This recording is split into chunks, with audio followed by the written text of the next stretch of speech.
Welcome to Lanestorming, a comedy game design podcast by two guys who know nothing about comedy nor game design. I'm Trevor Scott, and with me as always is Ben Slinger. Hi.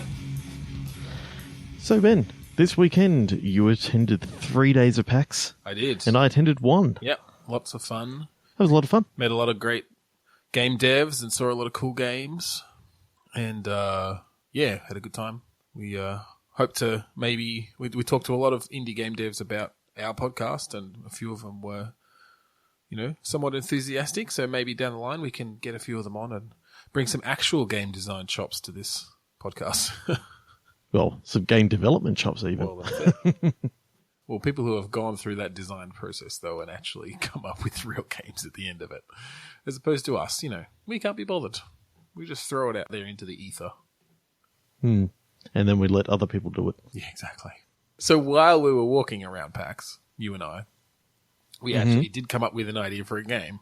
And it was based on PAX, actually. Sort of, yeah, based a little bit on PAX. Because for those who haven't been to PAX, there are people, volunteers called enforcers, and they sort of do a lot of different things, but one of their roles is to help manage the lines, the long, long lines of people waiting to get into panels and see video games and do different things. And yeah, there was something very game-like about the way a crowd of PAX goers would follow a single enforcer, you know, winding through large spaces to get into a theater or somewhere. Yeah, and I don't know. I feel like there's maybe a game in that. So straight away I started thinking, okay, there's going to be... they have these massive queues to get in. Yeah. So I was thinking that could almost be one of the later levels. You got 50 people per sort of line. Yeah, so just... If not maybe 100. So just, yeah, as time goes... like as you get later and later, you're just dealing with more and more people. Yep. So is there a sort of...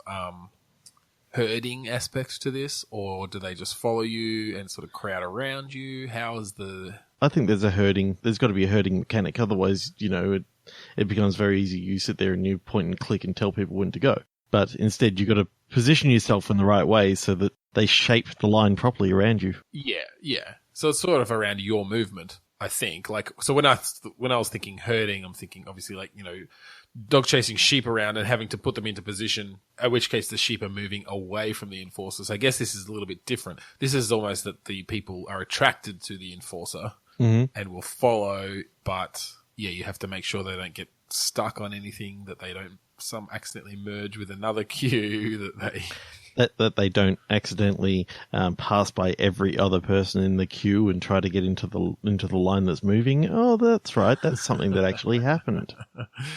Because there were no enforcers down the back, were there? And there were just people turning up, and it's like, there's like 5 other queue lines that you could that you could be joining. All right. We all know you. Yeah, it's okay.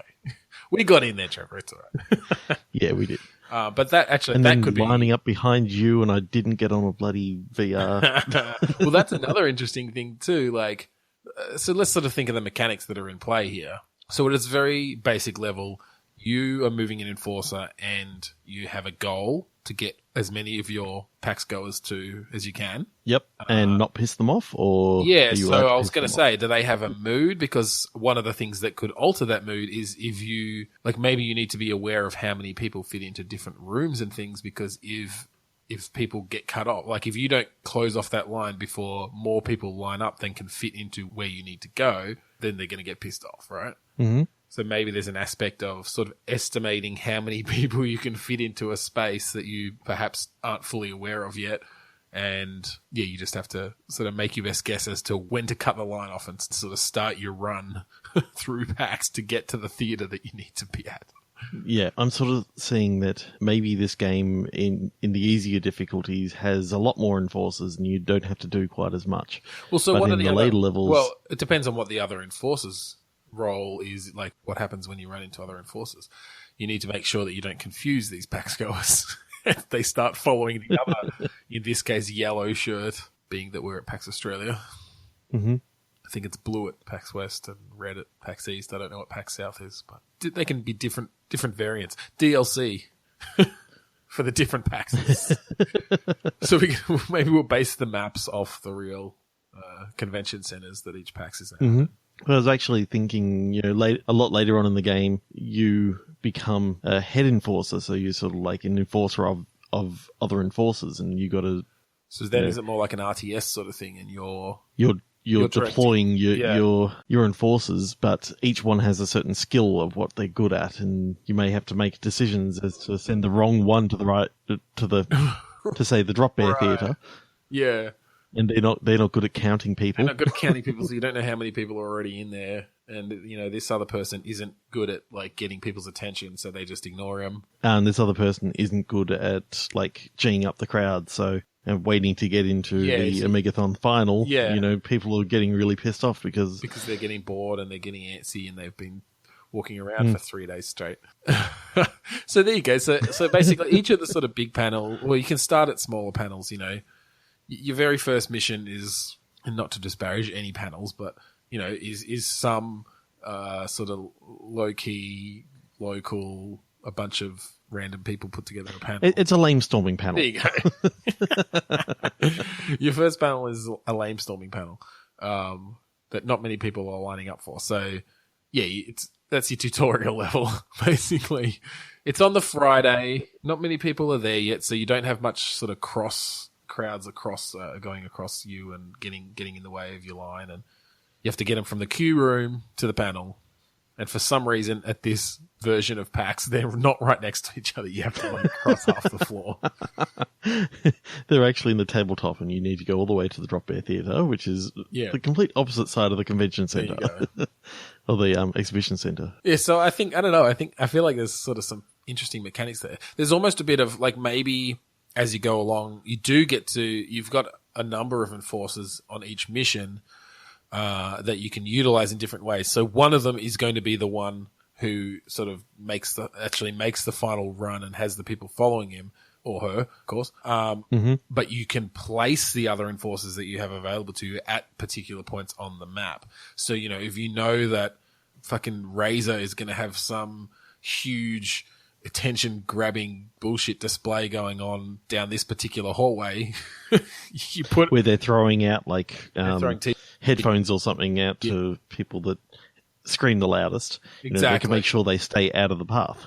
yeah, exactly. So you make sure that they you put your biggest and burliest enforcer in the way, so he intimidates them, and so they don't get down there. I don't know. Or opposite it, you put your most entertaining enforcer, and they don't even see, maybe there's a sort of an attention-grabbing mechanic here where, each attendee is looking in a particular direction, and if something grabs them, they might peel off from the line and decide that this is more interesting than the panel they were going to go to. Well, it certainly can happen. I mean, if you're waiting in a long queue, you're kind of going to get bored of that queue and want to go off and watch something else. It would depend on how long they'd already been waiting, how fast how fast your enforcer is moving through the crowd. Because part of it could be if you do have to move them through another large crowd or cross another line kind of thing, then they might just get stuck and get annoyed and decide it's not worth it. Or they get drawn to a VR slot that's just opened. Yeah, exactly. Because someone didn't turn up because they were actually, sitting in some other queue waiting to get into something. Oh yeah, well that's it. That's the end game. We get to the point where we're actually simulating every single PAX attendee and what they want to see and where they're trying to go. It's literally just a PAX simulator. And, all 30,000 attendees this day. You've got to, It needs a pretty beefy computer. Might have to connect. Maybe it's all online. And it's all pixel. That's. I'm picturing, 8-bit graphics here. Oh yeah, but even if they're just pixels, if you're actually simulating their desires. every second of the day, what they need to see, how long ago they last had a drink to see if they need to go piss. But as an enforcer, all you're trying to do is make sure that there's no fights. You're not telling them, you must go to the toilet. No. You don't direct them. It's just we're just simulating everybody now to get the most realistic crowd behavior possible. And DLC later on, you can try to build your own packs, but you've got to think of everything, including how many toilets you've got active for. Well, so now we're moving into a different game completely. So now we're just talking about an actual PAX building simulator game where, all all the attendees stream in, and you have to exactly make sure you've got the right panels at the right time to attract the right people and all the support staff in place. And you got the right amount of AAA support. You got the right amount of indie developers. Yep. You have to deal with the added cost of having a convention in fucking Australia, getting everyone to fly their shit over. You got to deal with the fact that Nintendo didn't bring anything. Fucking Nintendo. Like, I saw so many people complaining. Huh? They had a giant Pokeball. Yeah, but they didn't even have, like, Zelda Breath of the Wind, like, playable demo or something like that. I think they just had a video of it. All they had was, like, a trailer running, and they didn't even have the latest Pokemon Sun and Moon. I mean, the demo was just released. They could have just had a couple of NDSs there that actually had something on it. PAX Australia is still the black sheep of the PAX family, but it was pretty awesome. So anyway, PAX Sim. I don't know if we go back to just puzzling Enforcer, moving lines of attendees through PAX, or if we're maybe the sequel is the full on PAX Sim. PAX Manager. Yeah, so this is like, is it that you're building, when you say building your own PAX, surely you're limited to the convention center that you're utilizing, perhaps surrounding hotels. So is it just a matter of placing stuff within that space? Maybe Yeah, but if you put too many, I don't know, because the toilets are sort of spread out throughout the place. If you put too many interesting things in the one corner, yeah, you've got the female toilets that are just got a massive line out the door because everything people are all crowded around there, and so that toilet's getting the most use. Yeah, and the other ones aren't getting any use at all. Yeah, so you got to spread all the good shit throughout. And hey, if you bring enough people in, then maybe you can lobby the town that the convention center is in to build extra stuff, and then you can have a little bit of building things. Well, yeah, for next PAX we need a hotel over here and an extra 3,000 square feet of convention space. Mm-hmm. Oh, I think that would be quite an interesting, funny game. You could do a lot of things with cool stuff with that, especially with Enforcers having to calm people down and kick people out for having fights and all this sort of stuff. Oh yeah, PAX is a fucking wild west of nerdy fights and yeah. Let's go with that. Xbox is better. PS4 is better. Yeah, that's it. Fucking console wars and VR wars. No Vive, no Rift. PSVR. OS VR. Open source VR. Google Cardboard. That guy just got beat up. It's fucking, what's his name from The Simpsons? Hans Moleman. Yeah, it's Hans Moleman. Google Cardboard. That was a terrible Hans Moleman impression. I'm only 35 years old. All right, so that was enough to sort of kick us off there, get us wet our palate for our game design tasks today. Yeah, so we thought we'd pitch each other a game today and then try to come up with some funny ideas around that. Yeah. We don't necessarily have any restrictions on no, what type I mean, of this game is it can just be today. Yeah, I think this can just be the place where, we're sort of creative people, we're gamers, we think of this stuff often, and, we don't always need a random prompt to just come up with a game. We just think of them out of nowhere, off the top of our heads. And so when those come up, we figured we'd have this segment where we just pitch them at each other and run with them from there. Mm-hmm. I believe we both do have a game idea that we sort of thought of previously. Yes. Do you want to go first, or shall I? Yeah, I'm happy to go first. All right. Show me what you got. So I had the idea of your character he wants to be a supervillain. Okay. But like his main things that he wants to do is just like niggly little things. So no death or destruction because he doesn't believe in killing people. Okay. But just like annoying people enough that they kind of hate this guy and go, oh, this guy's so annoying. So he just wants to stir up bad emotions in some way. He wants to stir up bad emotions, but instead of his arch nemesis being like a hero, his arch nemesis is actually another evil guy, but that guy is like trying to get him to kill people. Right. So our main character, what's his name? Donald Donald Trump. Oh, wait, he's doing more than just annoying people. Not for much longer. Well, by the time you're listening to this, hopefully that's all over. Well, that will be all over, and hopefully he can go back in his fucking cave. His name is Brad. That'll do. Brad Pete. Like Peter Bread. My name is Peter Bread.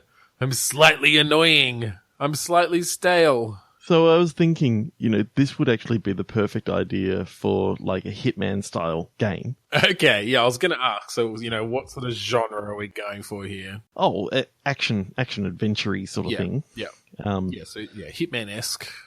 Hitman-esque. You've got like a almost a playground to sort of muck around in, and you've just got tools of annoyance at your disposal. Yeah, like stink bombs, and I don't know, maybe you can put honey on doorknobs. Yeah, I was going to say, so is there a prize for subtlety? Is it just, can you just like... Oh yeah, you drop things that just make an annoying noise at random intervals? Like you can put say honey on the doorknob, and then when they open the door and they get honey on their hands, like a card drops and it's like you've been honeyed by Peter Bread.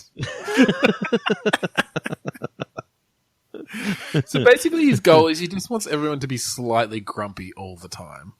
He just wants to take that happy edge off of anybody's day. He doesn't want to destroy their day. He doesn't want to kill anyone. He doesn't want to kidnap anyone. But then after like 3 or 4 missions in which you're annoying all these different people, a supervillain comes in and frames you for like murder. Okay, so there's a narrative to this. It's not just a sandbox. It's not just a sandbox. You sort of like a lot of the Hitman sort of games start off as almost a sandboxy sort of thing, and then all of a sudden there are systems in place. Then the story kicks in, and you've actually got to do something about it. I was thinking by having the villain, frame you for murder, trying to get you to actually start committing some real crimes, it could actually be an interesting idea that now he's trying to stop. I've got this supervillain. I know what the supervillain's name is. Bastardson. Or Kurt Bastardson. Okay. Yeah. Okay. I guess maybe we won't get away with Bastardson.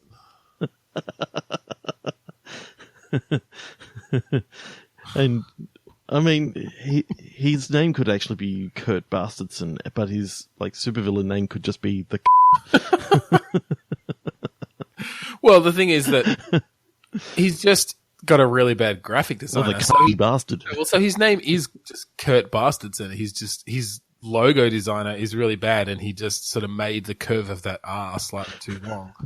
And it just, it sort of joins onto the T in that weird, like, the kerning is just not quite right. So it reads as Bastardson. I apologise to those who aren't in Australia where is much more of a severe term to use.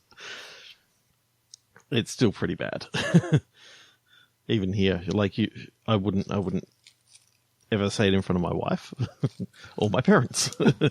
Hope they don't listen to the podcast. So I think our Peter Bread actually knows that it's this Kurt who's his like old high school rival, right? Who's set him up for this thing, so he decides to become maybe a hero while still. Well, so does he trying to stop him? Is he still while still pissing on other people? Well, I was about to say. So, are you still just interacting with the world through slight annoyances? Like, how do you make any large change? How are you sort of trying to defend yourself? How are you pushing the story along? Is it just that you're sort of disrupting? Like, is there sort of scenes in place, kind of like they do in Hitman, where if you do something at a certain time, it'll cause a person to go in a different direction or to do something a bit different because now they're pissed off. You spill something on someone and they have to go into the bathroom now, and then that causes something else to happen. Yeah. So I'm thinking you could actually have, you're in a hotel and you find out that the police have found out where you are and they've come looking for you. Yeah.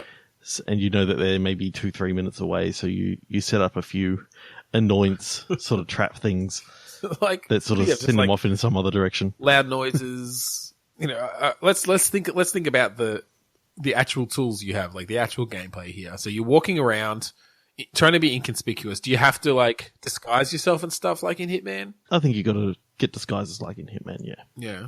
Are they just slightly annoying disguises as well? Like you just wear a wizard hat? No, I'm thinking like you can put overalls on, but he's got like the big fake mustache or something like that. Like actually completely inconspicuous. I mean, completely conspicuous costumes. Yeah, so if the police see you, they go, that mustache is rather big. That's him. Do they? So wait, do these costumes actually not work? Like, what's the point of them then? Or is it just like people go, oh, that guy's a bit of a dick. What's he doing putting on that fake mustache? Now, where's that guy who put honey on this fucking doorknob? He seems like a bit of a dick. Hang on. Well, maybe your purpose is to get people to think just everyone around them is a dick. It's just like to make them lose their faith in humanity. Yeah, maybe you can like put kick me signs on people's backs. And oh yeah, that's a good one. And that's a way you can directly affect like someone, you know, you want them to move away from somewhere, so you put a kick me sign on their back and they start running away from all the people to to kick them. Well, maybe, you know, one of the things you're going through like a Hillary Clinton sort of supporter rally, and then you can put a Donald Trump supporter thing on someone's back, and everyone goes in for the kill on this guy. I mean, that's more what the Trump supporters are known for doing than the Clinton supporters. But yeah, you might have a few bad eggs in there. Or maybe you have to go the other way then. You're Donald Trump's rally, or Donald Trump, or whatever you want to call him in the game. And, you know, you put you put a Hillary, you put a Clinton, a down with Trump sign on them. Yeah, on someone's back. I thought you were trying not to get people killed. Yeah, true. But still, that's how you get out of this arena where, you know, it's a way of pissing someone off. You lose points because the person got beaten half to death. Yeah, but then you get points because you find out that it was a white supremacist, so you don't really care anymore. All right, you just have to choose the right person, someone who deserved it. So maybe, okay, is that part of that? So that's how you become a hero. You're basically like the Dexter of annoying people, because now you're trying to find the people who deserve to be annoyed and put into positions where they get beaten half to death. Because you make them annoying. You plant the annoying noisemaker in their pockets. So when people find out that it's them, you know, randomly spouting loud chicken noises. And maybe, you know, an early scene, you're in a movie theater and you happen to pick up their phone and turn it on. Yeah, you make sure. Yeah, you know they're going into the movie theater. You make sure their phone's on loud. You have to like distract them, steal their phone, put it on loud. Find out their phone number and then call them. But you've changed their passcode, so they can't turn it off.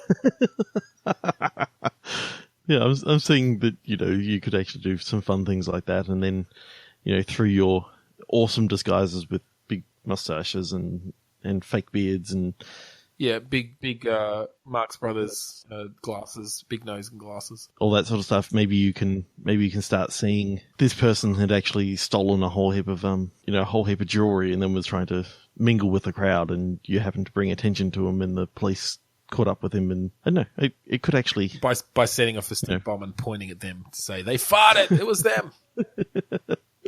The police go. Everybody moves away from them, and the crowd opens up, and they're perfectly visible, so the cops can take him down. Yeah, so you know, you got lots of different things that you can sort of do throughout the game, and I thought that could actually be something I'd like to play. Yeah, definitely.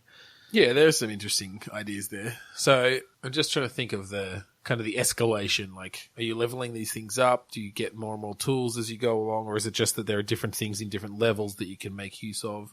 Is there some sort of crafting aspect? So, you know, if you want that stink bomb, you have to go into the kitchen and, maybe, you know, find baking soda and vinegar and some sort of smell component. Especially in the later levels where, you know, the police are after you, you almost want that sort of on the fly, that sort of thing happening. Yeah, because you can't go back to your lair where all your tools are to make your annoyance devices. Yep. Cool.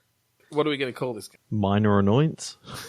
I think we can be a bit more creative than that. Let's come up with something. So wait, his name's Peter Bred. Yep. Wait, Peter Bred or Peter Brad? Where do we end up with that? Is he actually Peter Bred now? Peter Bred and the stale situation.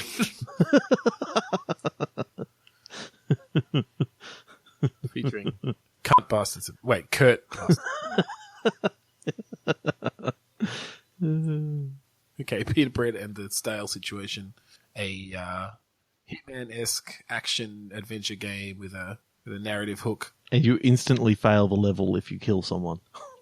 Yeah, how easy would that be? I guess if you put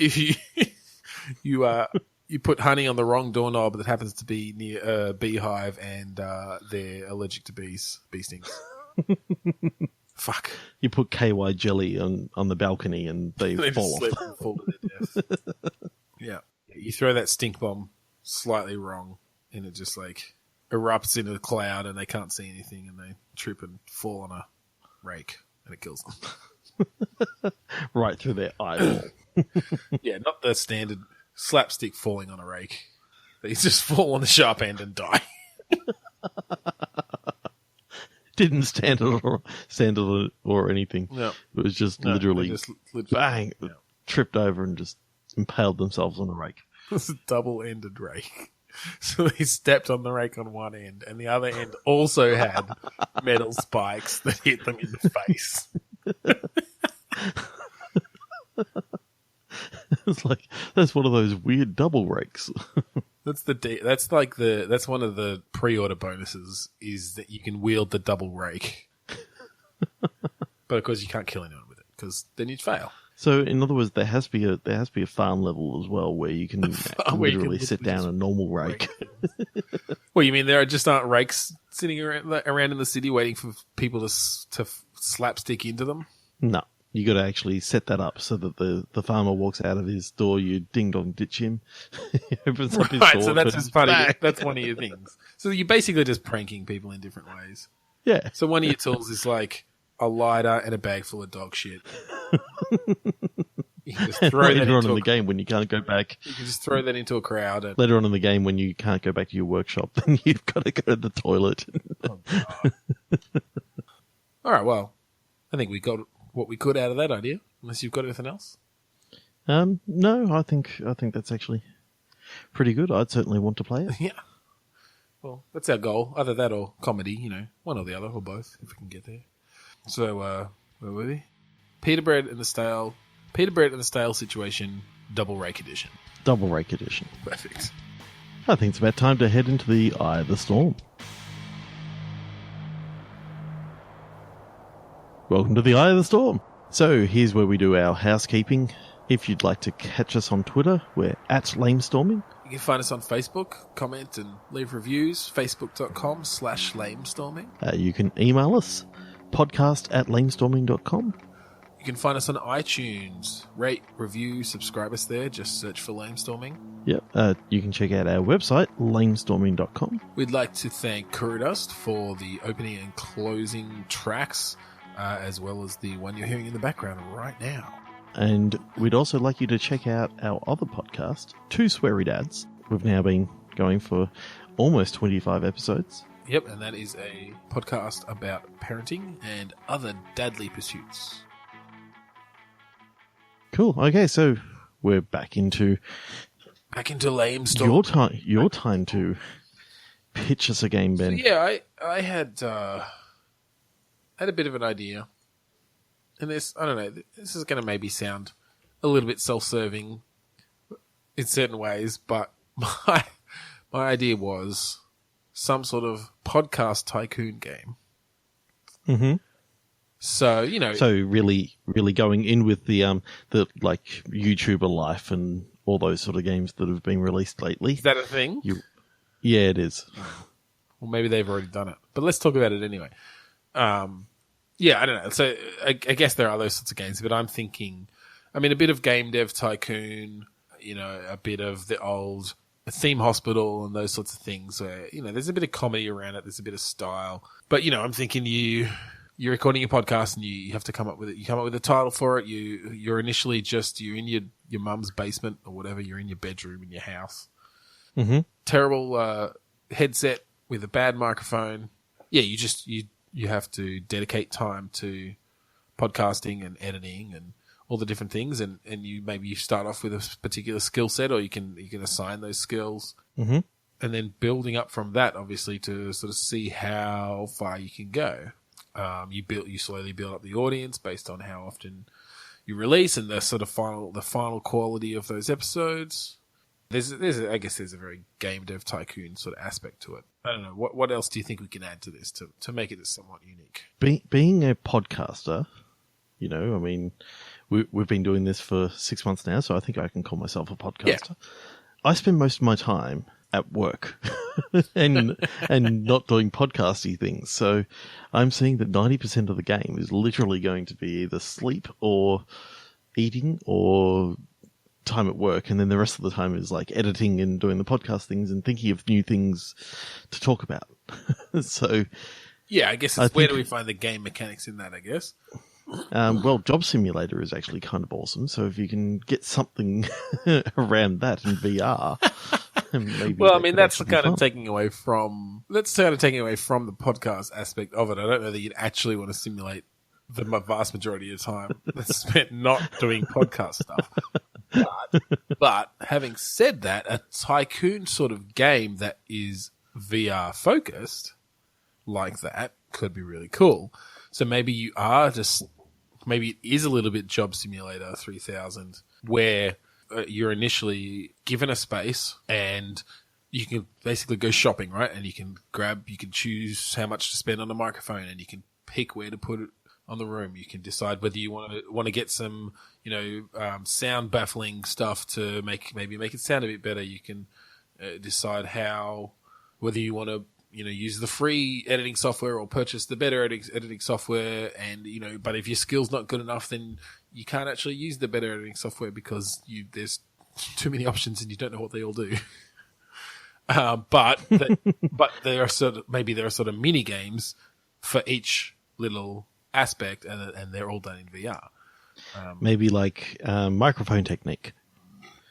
So in VR you got to move your head to where the microphone is, or if you've got a boom mic and the boom mic isn't exactly, positionable as well because you didn't spend the money on it, so therefore you got to move your face up towards the mic, and then you got to not breathe in the mic like.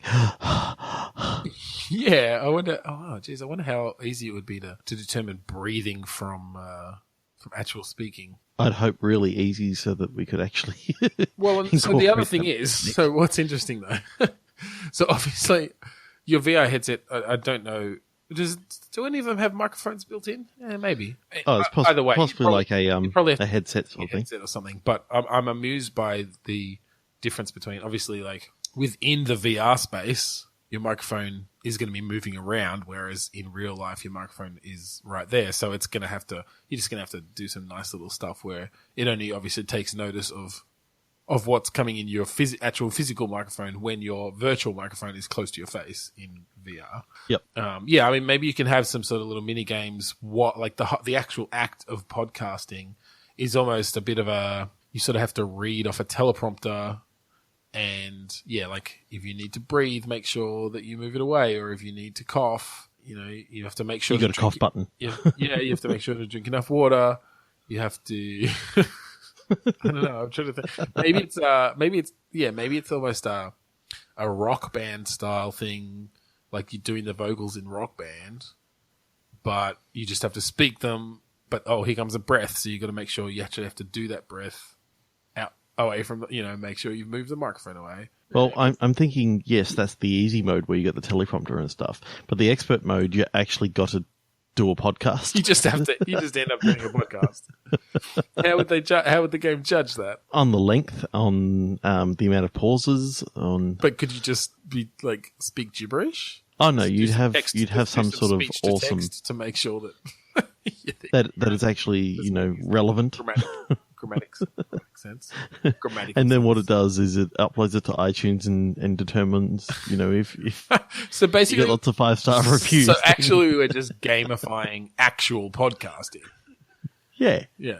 You just don't realize it. It's sort of like the issue there, of course, is that if you buy better microphones in your game, you're still going to be using a shitty headset mic. There's some certain physical implications around that we can't get around. Well, maybe DLC is you buy like a DLC and Blue Yeti mic. It's like and they actually send it DLC, to you. and it just turns up on your doorstep. No, but I mean, away from that, I kind of like this idea of a tycoon sort of game, done from a first-person VR perspective.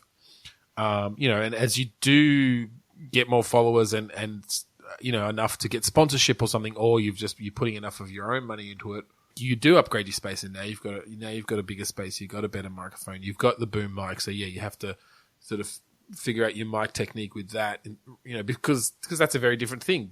Initially, maybe you didn't even have a mic stand. And so your microphone is literally in your hand. Yeah, and so attached to your controller, tracked by your controller. Whereas now, it's more about where you put your head in that space, or you can move it to the right position, so you don't have to move your head too much. But I don't know. That's almost an interesting. It's a sort of an interesting space to investigate. Yeah. Well, then you got the social media side of things. Yeah. So there's so much to podcasting, right? So is that a mini game too? It's just okay. I need to put some time into social networking, and it's like, and if block you're all the trolls, and if you're a nuff, write then enough posts. You message the wrong people too many times, and they give you a 1-star review, and you start going really bad. Well, yeah, or you can post too often, and you're not posting quality stuff, or I don't know. There could be some interesting. Well, I think it's got to be somewhat realistic. So the first 6 months or so, you're getting maybe one review total, and maybe 50 or so listeners on one of your podcasts. Yeah, that's all right. Well, that's the thing. So you start managing multiple podcasts, maybe because there's also you got to track down guests, and you got to maybe find different hosts, or eventually do live shows and sort out your merchandise and start a network by the end of it. At the end of it, you're managing multiple shows. You're producing a couple, you're on a couple. Yeah. And you're still I guess you're still in VR, and you're just doing these mini games. Now it looks better, and you're making more money. And then at the end, you realize that maybe I don't want to be a podcaster. You definitely get people saying, like, when Guitar Hero came out, it's like, oh, why don't you just actually put that time into learning guitar? There'd be people saying that about podcast tycoon. Why don't you just actually start a podcast? And so you go, well, I'll show them, I will, and then you get too sweet. What most people what most people would expect out of podcasting. You get 10,000 followers, and you start going really well because you actually started a podcast. Well, perhaps. We wish. Yeah, I don't know. There's some interesting stuff there. I like that VR. I like that VR hook. I don't think anyone's done a sort of tycoon management game in VR yet. No, I doubt it. There's some interesting stuff there, You can't just bring up interesting challenges. You can't just bring up menus and spreadsheets and things that you need to match. Like, you either have to literally go to the computer in your room to view how much money you've made and log into your bank account. Oh no! I got featured on the front page of iTunes, and it just cost me $1,000 for hosting. Yeah, exactly. Yeah, totally. There's an interesting dynamics there. So you got to choose the right level for how popular you are literally going to get. Yeah, you got to choose the right hosting plan, the right provider. You're going to try to self-host your website. Are you going to go with a service that does that but costs money? Shit's a challenge. I think we can finish with a few click pitch ideas. Yeah, let's. We've got a little bit of time left. Let's move on to our sort of old standard and see where click pitch takes us. You ready? Yep. 3, 2, 1. Refund. Budget. Well, that's just budget refund. That's just a spreadsheet program. So budget refund. Maybe you're maybe budget car rentals. Yeah, that's what I was going for. You have to deal with angry customers whose car broke down and need a refund. I was thinking that you are the angry customer and you've smashed the car and you're trying to get a refund saying that it was their fault. Well, okay, so it's a multiplayer adversarial game then. One person is the customer trying to get a refund and one person is the budget employee trying to prevent that from happening. So it's a competitive multiplayer VR spreadsheet manager. Well, not spreadsheet manager, like paper sim, like Papers, Please. And you know, it's like, I play the end user agreement that you signed that said that that we wouldn't be liable for any. I don't know. What do you sign when you rent cars? You know, here's the insurance agreement. Pow! 50 health off. And then the customer says, but faulty whatever. That was not on the original. Yeah. Yeah, but then they go, but this was act of God and that's not covered by exactly by your insurance plan, 100 health off. It's like, damn you. And they go, haha, I didn't actually pay for insurance. I just decided to pay to play basically insurance roulette where make sure the other person had insurance. Yeah, well, you either hope that the other person had insurance, or you take the risk that if you do get into an accident, you will be paying the full amount for their more expensive gap payment. It's what my friend used to do. Right. Whenever he hired a car, because he had to hire a car for 20 days, and it's like the amount that the insurance was actually going to cost him was actually more than what the larger gap payment would be if he had another accident. This is scintillating podcasting here. I think we need to hit refresh. 3, 2, 1. Tense. Mighty tense. Now, like TNTS? TNSE. A mighty tense. I like this idea better if it's TNTS. Okay, so let's go with that. TNTS. Mighty tense. Mighty tense.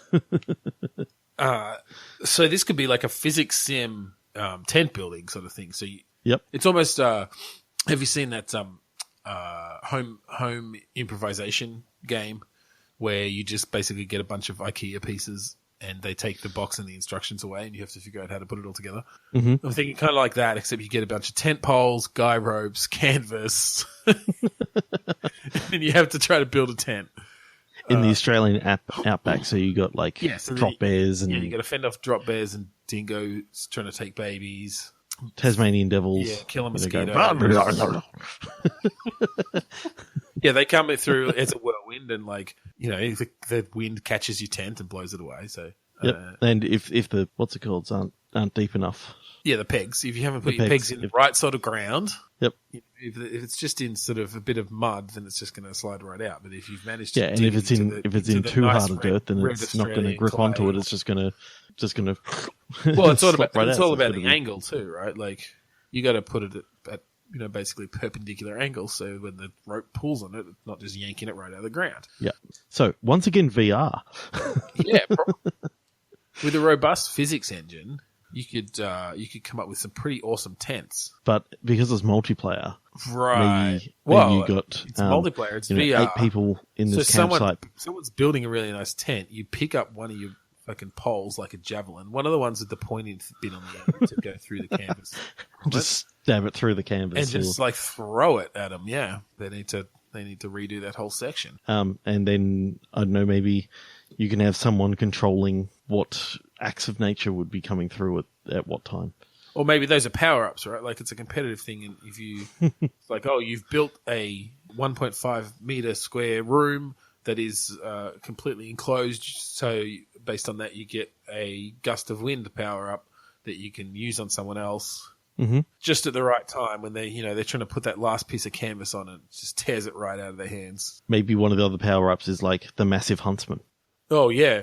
Yeah, these when you're taking pegs out of the bag that it's been in the shed for 6 months since the last time you went camping, the massive huntsman jumps out and scares the shit out of them to kill it.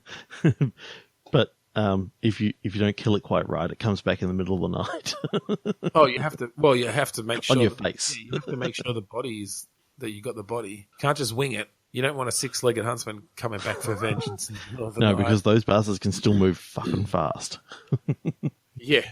You just see the giant 6-legged shadow on the wall because it's crawling across your lantern. This could be really cool, actually, because, you get lots of nice lighting effects at night, torches and your lanterns, attracting bugs. You have to make sure that all the windows are sealed up properly, that you've put the right, Yep. Need the bug zapper. Yeah, you got to put a bug zapper outside, and that's another power up is the swarm of locusts. To make sure that they're really insect proof. You just don't, and so you have to survive the night. Then it's almost there's like a don't starve kind of day night cycle that if you haven't once time comes, if you haven't built your tent well enough, and you got to have made sure to stock up on batteries or gas for your gas lantern, or maybe you shelled out the extra money for a powered site. I don't know, but depending. Or maybe, you wake up in the morning and you go, "Oh no, a dingo stole my baby." Yeah, well, those are the early levels. Is that you get powered sites, and then you go to non-powered sites, and then later on you're literally just in the wilderness. You're in the outback. Yeah, that's really cool. I like that game. Yep. So do I. Okay, another one. Well, I'm just trying to think. Is there anything else we can do with that? Fuck, I want to play that. That'd be really cool with great soft body physics on the canvas and hard body physics on the other things, on the poles and the pegs. Haptic feedback when you punch someone. No, haptic feedback is you fucking hammer those pegs in the ground, going right in until you hit a rock. Fuck. You open up your hand in game and you got a blister there, and it's like, God damn it! Yeah. First aid. Oh yeah, well that's the thing. You get fucking bitten by a snake because you didn't secure your tent properly. You didn't build it right, and the zip doesn't go all the way to the bottom. But that's the thing. Your zip shouldn't go down to the bottom; it should go up to the top, so that the snake can't get in. Yeah, or even better. It's all about the design. So wait, are you just putting together tents, or are you actually literally designing the tent? I guess you've got to be designing it. Well, most tents have a dual zip system. Well, ones that I've been in. Yeah, but I'm saying so you just zip to the top. Yeah, that's never fine. Zip to the bottom. But are the players designing the tent? Like, is it literally put a pole here and then get some canvas and say, all right, well, I want a grommet here for the canvas to go through, and then I'm going to lay it out to here, or are they just getting pre-made tents and they just have to figure out how to put them together? Maybe you can get stuff off the Steam Workshop. Right. So some people can put together tents. Okay, so the actual gameplay is you've got tents that are pre-designed, and you just have to build them and put them up. Yeah, but the thing is, there's no instructions. There aren't instructions, but there's a separate system for being able to actually design your own tents, and that can be downloadable. Yeah, yep. Steam Workshop stuff. Oh, cool. All right, yeah, that's awesome. That's our best idea ever, as you can tell by how. Yes, very enthusiastic. You got another word? Yes. Okay. 3, 2, 1. You are my density. What was that? I said you are my density. Density knife. Ooh. Back to the Future reference. Density, yeah. So, density knife or knife density. So something about how dense this knife is. Of a knife. How dense is your knife? So is it maybe a knife creating simulator where you got to choose the material, and it's how dense the material is? Yeah, this is the thing. We don't have to use that density idea. Well, it just has to be in there somewhere. So maybe it's and I keep going back to the VR. Well, probably because I finally got to use VR at PAX on the weekend, which is really fun. But it's like a knife throwing game. Like you're a knife thrower in a circus, but you're so into it that you make your own knives. So it's not just a knife throwing sim; it's like a knife making sim. So you got to hammer them into shape using different materials and stuff. Yep, and make sure they're weighted right, and that the density is distributed to the right places, so that when you throw them, they're balanced. They're balanced. Therefore, they turn around maybe the center and not, sort of... Yeah, exactly. Yeah, you don't want them to rotate. You don't want them to spin the wrong way because you've got someone over there strapped to a fucking board and they're going to scream if you hit them and bleed. Yep. And so what, you're a knife thrower at a circus? And no, just in your backyard. Oh, just in your backyard, but you've got start, the neighbour's kid. Yeah, you start in your back. You're an amateur to begin with. You got to get good enough. You don't even get to build them. You're just using from your mum's knife drawer. Maybe you can turn the stove on to try to melt it and hammer it into a more balanced shape. And then you get the neighbour boy Brian, and you tell him that you'll give him $7 if he'll stand straps to the side of your house with the blindfold on. with a blindfold on.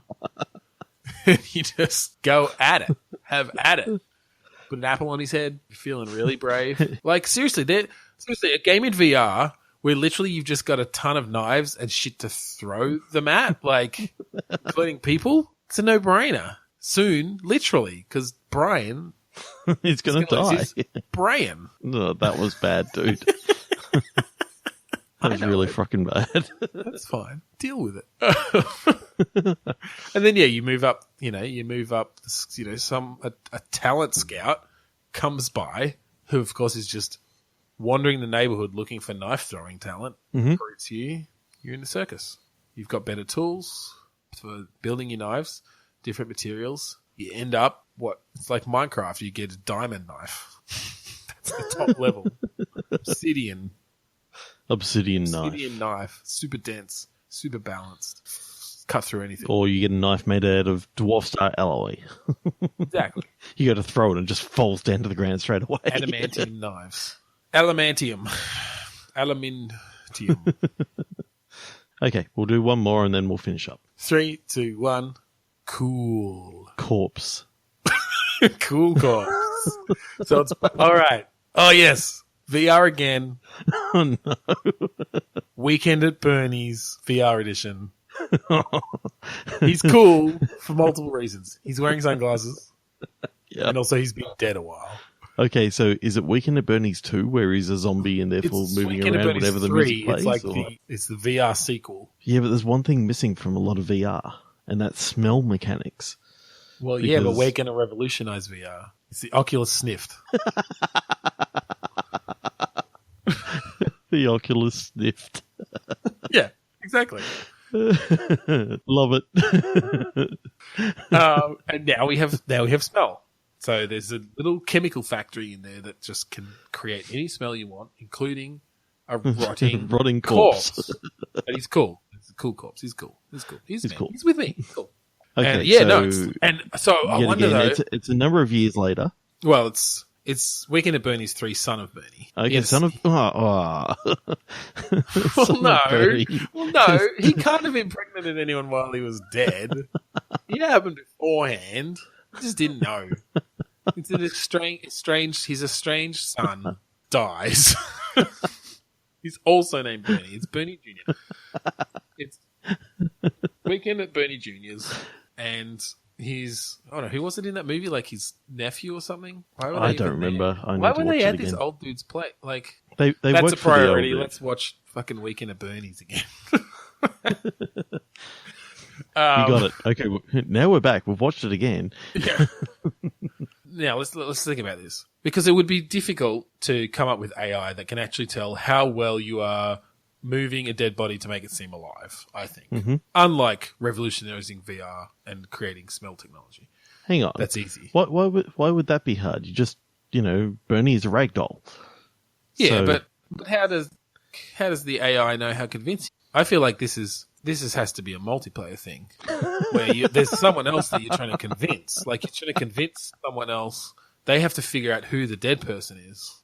It's almost a spy party sort of thing where like there's a bunch of AI people and there's you and there's the dead body and they have to figure out who the dead body is. But there's like a whole heap of people. Like there's one person who's sort of passed out on the floor. Yeah, in a pool of vomit. Yeah, like you're at this fucking rager party at Bernie Jr.'s because he's cool. And yeah, you can move those around too. Because if they get it wrong, you win, right? If you're the Bernie mover. Yeah, well, maybe you're a bouncer at the party. Puppeteer. So we can take the puppet mechanics from Being John Malkovich, the video game. Yes, that's it. Reuse this puppeteering middleware. But simplify it, because really you only need to sort of throw a single rope over the top and, there aren't really move his arm strings to go that way. Yeah, it's not like full-on strings. You're either moving him with your hand that's hidden up his shirt, or, you sort of tied a bit of a rope or a fishing line to wave at someone or, make it look like you're taking a drink. And, yeah, sure, Bernie Jr. spilled his drink all over himself, but he's cool. He's just a bit drunk. It's red wine, not blood. Yeah. Wait, so, okay. Wait, how did Bernie Jr. die? Maybe that's the different challenges. Like, level 1, yeah, he just died. Like, he just OD'd on cocaine or something well, he like that. just died suddenly. There's no outward, he died and he's pretty well preserved. Level 2, leprosy. No. The missing arm sort of. Well, no, level 2, did he burn himself to death? That might be too hard. Oh, that's like the final level. Final level. You literally have to do all the makeup over his charred corpse. Like the latex and the makeup and then the sunglasses, of course. And sculpt his face again. Yeah, that's the final level. Whereas, we're in the middle level where he was just stabbed. So he looks okay, but there's a lot of blood. And there's a knife sticking out of him. So you got to work out what you're going to do with that. You couldn't pull the knife out. So you just you put a costume on him. It's like one of those, like he's riding a horse. So it's like out the front, the knife's holding it up. So given that this is sort of like spy party, is this other person like a party goer or is it actually a sniper? It's to re-kill Bernie Jr. because he knows that he was actually bitten by a zombie and he's going to come back to life. He's had a report that there's been a zombie biting. The guy died, but he's going to come back as a zombie and we need to kill him before that happens. Again. No, I don't think you're a sniper. I don't think it's a sniper. I just meant it's spy party in the way that it's sort of asymmetrical and you're having to determine from a bunch of NPCs who the dead person is. But I guess, so does the person trying to determine, let's call him the bouncer, that's fine. Do they know who the other real person is? And so does the other real person have to kind of start shifting around like that passed out dude? Well, I'm wondering he has to go up to a person who's actually alive, but stick their hand up their shirt so it looks like they're controlling them, even though they're actually alive, to trick the bouncer. And what the bouncer, maybe the bouncer has to at all times look after the door, and if they leave the door for any time, why are they even looking? Why do they even care if there's a dead person? Maybe it's not the bouncer. Maybe it's the coroner looking for the corpse that was stolen. So what? You grave robbers now? I don't know where. I told you I haven't seen the movie in ages. No, what actually happens in the first movie is he just dies, right? And then they're trying to they work for him, and I think they just get fired while they get when they get invited to this getaway, right? But then they immediately get fired, and then he dies of a heart attack, and then they're like, oh, okay, I guess we're not fired then. Right, but they have to keep him alive to make sure, or make him look like he's alive. Yeah, okay. To maybe get their jobs back or something like that. Right. I don't know. It's certainly a good idea, but you've got to have it so that the person looking for the dead body, they need a reason to be looking for it. Why do they care? Or maybe you're a murderer and you're trying to move the body out. Right. Okay. Bernie Jr. owed you a shitload of money because you're a drug dealer or something like that. Right.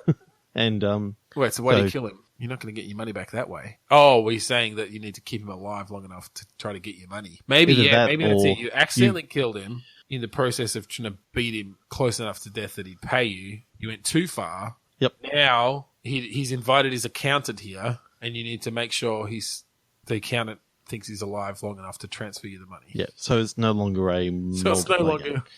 So it's no. Well, maybe the other person's being the accountant. Yeah, but you can basically go every single time, yeah, he's dead. Yeah, I guess we're sort of missing where that actual challenge is coming in here, aren't we? There needs to be someone who doesn't... Yeah, there needs to be a reason for the... All right, fine, we'll just invent an amazing AI. Well, I'm thinking sort of like, how sneaking mechanics, when they can sort of see you. If they see you do right, okay. move your hand up the back of them things. Yeah. They could get suspicious and go, I've seen Weekend at Bernie's, hang on. If they seem slumped down too much, or anything fall off of his body, like body parts, or too much blood, yeah, then it all raises the suspicion meter. Okay, yeah, that works a bit better. Yeah. All right. And then later levels are a party starts up and, everyone's there to sort of see you. Everyone's there, so you've got more people who you have to... Yep. You have to pretend around. convinced. So maybe each level is like an hour of a week of the weekend. Jesus. There's 48 levels in total. And you have to play them consecutively with no pausing. Yep. No. It's going to be if the you first fail, then you got to start again. long form VR experience. You get to sleep. Like, who's there? Who do you have to convince while he's sleeping? Well, maybe it's a 48-hour party. That's sort of. So does this game come with cocaine?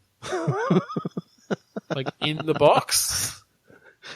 I think maybe it comes with an inconspicuous white powder in the limited edition. You know that you buy it at JB Hi-Fi or whatever.